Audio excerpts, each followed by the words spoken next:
Good afternoon, everyone. Welcome to another episode of Spilling Tea. I am your host, Tiffany Daniels, and yes, we are once again going back to that horrible world known as the JRC. But before we do the usual disclaimers and a public service announcement,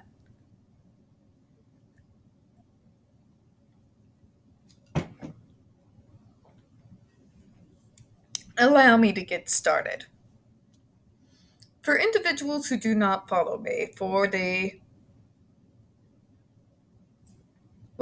basically what this channel is about, but started following me for the JD versus AH.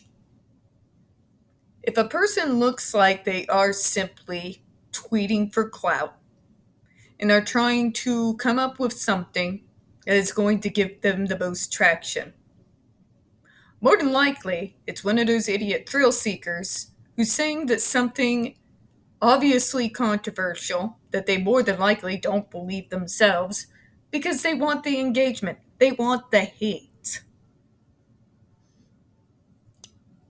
they want a response from you.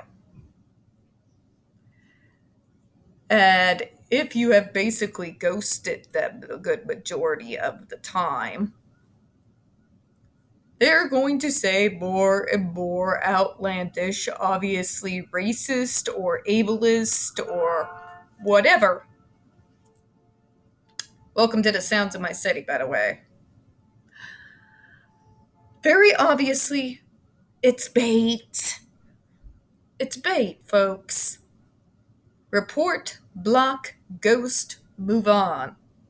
These individuals are not worth our time, nor our energy. Most of us do not spend our majority of our lives on Twitter. We have things like jobs and families. We go out in the world and do stuff. Sorry for the time delay, by the way. It's bait. Report them and move on. These individuals are not worth the energy. They're really not. They're on the same level of delusional, the true believers anyway, the Kool-Aid drinkers, as the individuals who support maniacs like Dr. Israel. And as someone who's been arguing with those people for more years than I care to think about or contemplate right now, I can tell you, you're never going to sway them. You're never going to convince them. No amount of logic or even cold, hard evidence in front of their faces is ever going to convince them that they're wrong, they've been duped, and they've been played. It's just not worth the time. And then for those individuals who aren't the Kool-Aid drinkers, who are just literally wanting to rile people up and make them angry, to put it mildly, trigger warning, if you don't like coarse language, mute this part. They're shit starters. They're bored.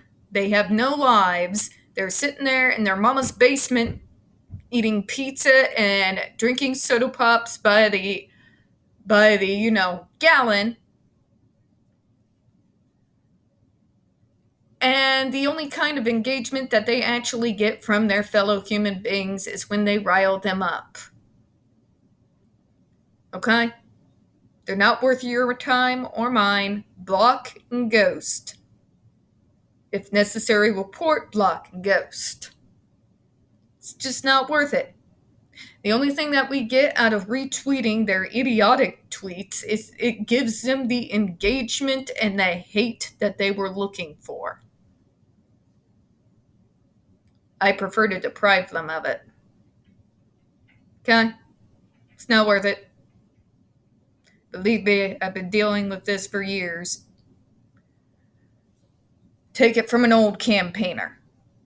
It's just not worth it.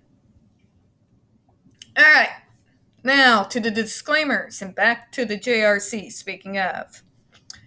In the description box, you're going to see the link to the article that the Judge Rotenberg Educational Center doesn't want you to read. It's written by NeuroClastic, a small non-for-profit started by autistics for autistics, wherein they interviewed and surveyed over 900 ABA professionals regards to the JRC's so-called Behavior Modification Program. Matter of fact, the JRC doesn't want you to read this article so much, they have threatened NeuroClastic with a defamation lawsuit if they did not remove it from the website. Well, NeuroClastic has refused, so you know the drill, folks. Please read that article and share it on all your social media. Also in there included is NeuroClastic's public statement regards to the defamation lawsuit threat, as well as a link to their GoFundMe. We are crowdfunding, folks, in case they actually have the balls to see through with their threat. Also linked in there, the Ozark's first article in regards to the Agape boarding school / Stone for Help boarding school situation. This is a so-called Christian-themed boarding school based out of Stockton, Missouri that takes in so-called troubled male teens that has pending over 21 civil lawsuits, claims, and allegations leveled against it, all which have been substantiated by the Missouri Department of Social Services, and they include the following: sodomy, rape, sexual assault, child abuse, psychological and emotional abuse, child trafficking, starvation, and that's just for starters. You have one former staff member arrested by the FBI, another, a doctor, still on the premises with full access of the boys, up on multiple, again, substantiated counts of sodomy, rape, and sexual assault of the boys there. You have an attorney general too busy chasing after drag queens and defunding public libraries to do his job, and you've got a governor that would be better served in some sort of facility. I don't even know. I live in a GOP hellscape. Send help. Please read that article, share it on all your social media. Also included, of course, is all the pertinent links to the Stop the Shots campaign, including Autistic Hoya's massive archive on the subject, Jennifer Masumba's behavioral sheet of shockable offenses, a clip out of the 7-hour ordeal undergone by Andre McCollums back in 2002, the templates in the ever-present, self-explanatory change.org Shut the Judge Rotenberg Center Down petition. When we discuss the JRC, you're going to hear vivid descriptions of and catch clips of surveillance footage of people with disabilities being tortured and abused. If you got young children present, folks, please use your headphones, all right? All right, disclaimer. This channel is marked not for children for a reason. We use profanity and we do speak on dark subjects. If your child is 16 and younger and they are watching this, very obviously parental supervision is very much advised, all right? Okay, so let's get back to where we were, on to the next paragraph. To recap a little bit, remember that Dr. Israel thought that he had the cojones to say that he was being attacked by places like the Ark and Easter Seals because they're competitors. Dear God, the hubris on this boy. Whew.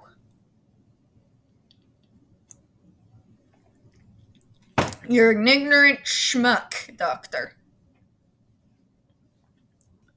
Contrary to the notion that the JRC... Oh, nope, sorry, disclaimer. Forgot. Blah. Okay. Another disclaimer, folks. Trigger warning, we are about to descend into the mad ravings of the lunatic mind known as Dr. Matthew Israel. You're going to hear gaslighting, victim blaming, pseudoscience, and lies, all from a man with a massive ego and even larger God complex, so just be prepared, alright? Oh boy, reading this crap is so exhausting. God, the word salad. Contrary to the notion that only JRC can serve the most disabled individuals, other programs are able to serve the same person without aversives. There is no dispute that some students with behavior disorders can be safely and effectively treated with behavior treatment that does not include aversives.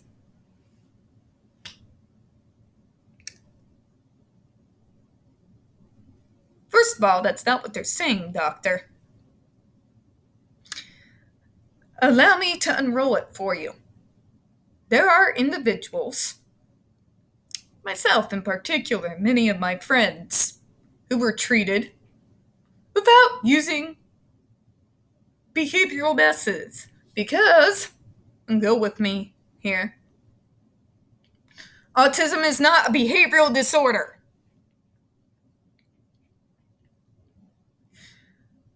Allow me to go further. The other kids that you torture, kids with Down syndrome, kids with Angelman syndrome, kids with other developmental disabilities such as ADD and ADHD,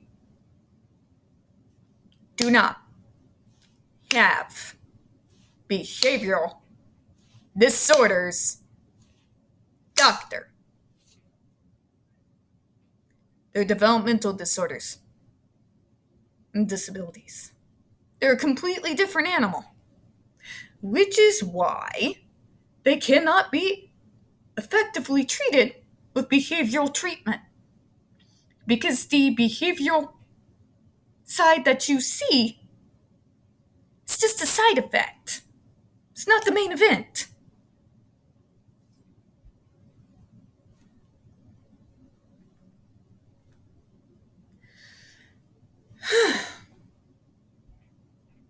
Therefore, individuals like me, who are treated as we are supposed to be, as an individual with a developmental disorder, not a behavioral one, are treated, shocker, successfully. You want to know why that is, doctor? Because the doctors that we saw understood that what we had was not a behavioral disorder, but a developmental disability, and treated us and created programs for us accordingly.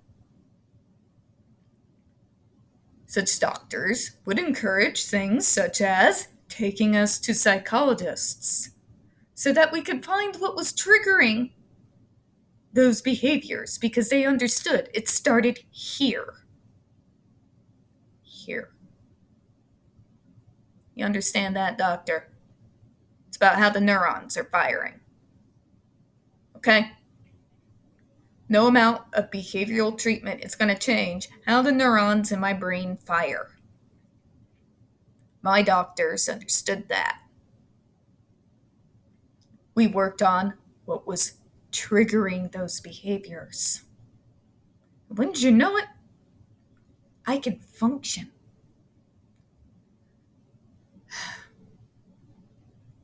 That's number one. Number two, doctor. ARC disagrees with you.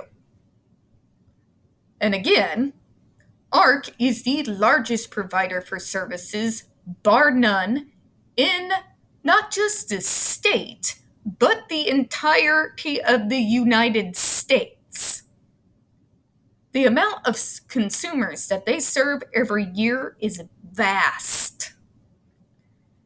You can't even wrap your brain around the numbers of individuals that they serve every single year. To sit there with your whole chest and tell me that an organization that has been around since the earliest beginnings of implementing services for people with disabilities, literally been around that long, serving vast amounts of people, has never ever served a student as quote-unquote severe with behavioral issues as the kids that you serve at your school, is batshit insane. Batshit insane. You're going to tell me an organization that large, that have served so many consumers over that many decades, and have managed to do so successfully without using adversives, are you really going to sit there and try to tell me that's a lie? Because the data doesn't back you up, doctor. The data says otherwise. But let's read on here. Indeed, JRC safely and effectively treats and educates more than 3/4 of its school-age students without aversives. Then why do you do it to the rest of them?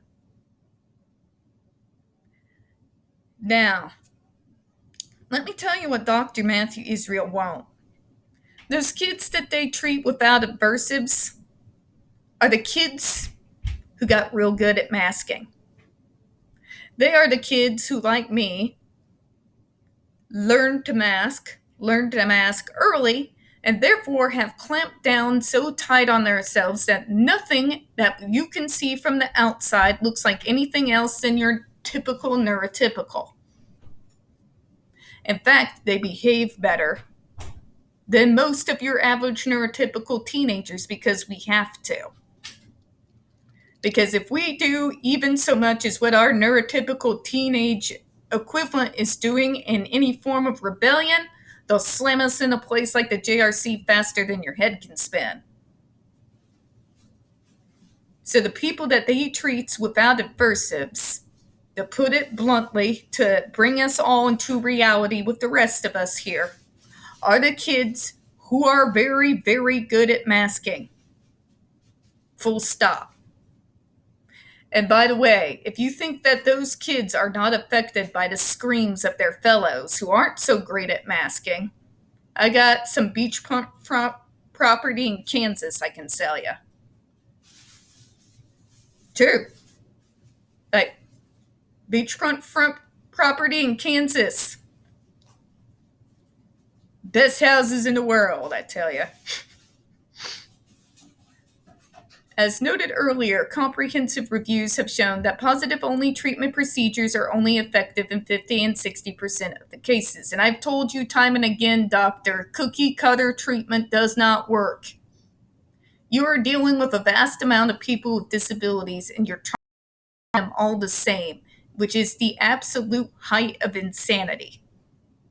You want to know why one treatment isn't effective on 100% of people with autism? It's not because the treatment is unsuccessful. It's because each individual is different. My God, how is this a difficult concept? It's the same. This is the reason why if an individual has a brain tumor that is cancerous, they have cancer. If they have breast cancer, they still have cancer. Do you treat these two types of cancer the same with the same exact type of procedures, surgeries, and treatments? No. Even though they are both cancer, they're different. You see where I'm going with this, right? No treatment is 100% effective on every single person who carries a diagnosis because everybody is different and how that diagnosis affects them is different as night and day. It makes logical, coherent sense that this won't work on everyone. But what he's being, and I think knowingly, he's not going into details. What he means by positive-only treatment, folks, because remember, this is an individual who has stated previously that he doesn't even know what positive behavioral reinforcement is, let alone how to actually successfully implement it.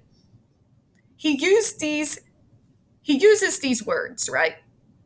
And they sound similar enough to each other that he wants you to make that leap, right?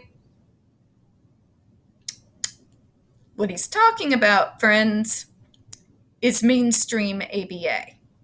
That's what he's referring to as positive only.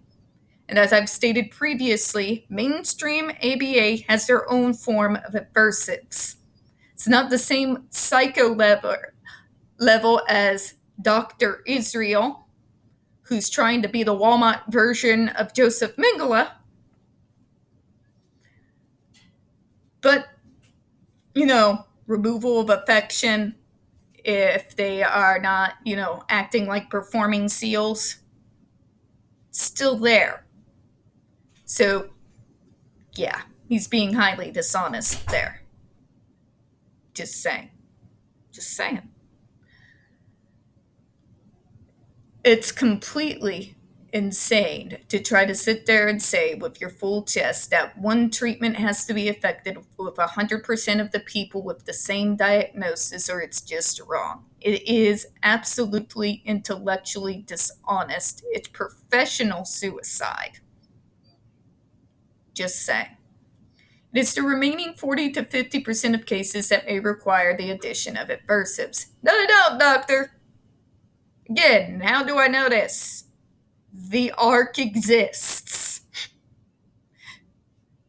A national organization that has in their capacity, as they've been around for decades and served literally millions of consumers who've never had to use adversives, whose success rates are through the roof. And you're going to sit there and tell me that they've never dealt with kids who have as bad behaviors as these kids. It's a joke and it's a lie. And I know this, doctor, because I worked in official capacity in the field. I worked with the state doctor. I've worked side by side with the ARC. I've gone into these group homes with them. I've seen these individuals, the ones you name and shame. The ones that you film with meltdowns and use it to promote your insanity. Seen it with my own eyes. You know what? I've still seen the way they handled things as opposed to you work. Okay? Sit down. Sit all the way down. And you know what, doctor? I've seen that happen. And I've seen a care worker in that situation while an individual was in said meltdown, where instead of using adversives, would use simple things, like a weighted blanket to throw around, come around the back, and do this. Not strap them up in a chair, not shock them within an inch of their lives, not making them scream and beg with mercy, but simply putting a weighted blanket around them. And crazy enough, doctor, it stopped without harming the individual. Spare me the bull.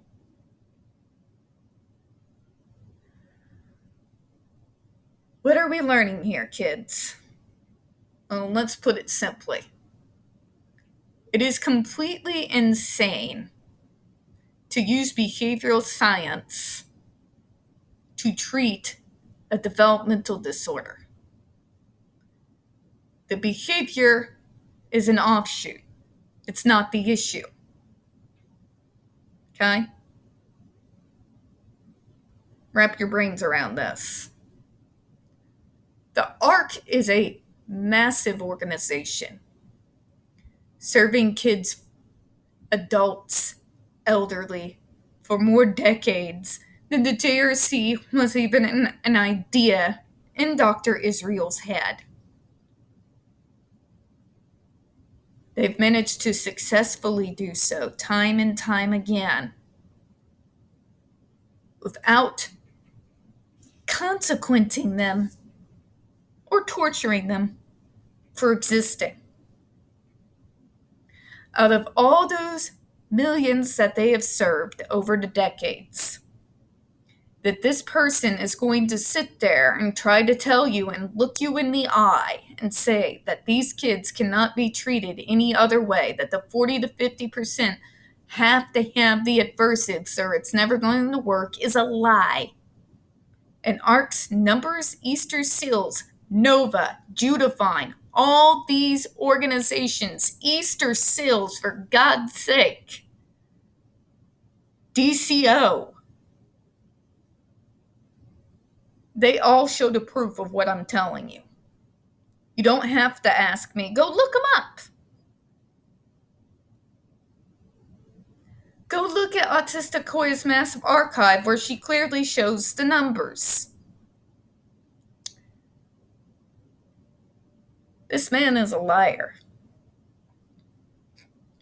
We're going to close out on that. We don't get very many views on this channel. The few that we do get do tend to get removed from time to time. So please don't forget to hit the like button, hit subscribe, and don't forget to hit the comments.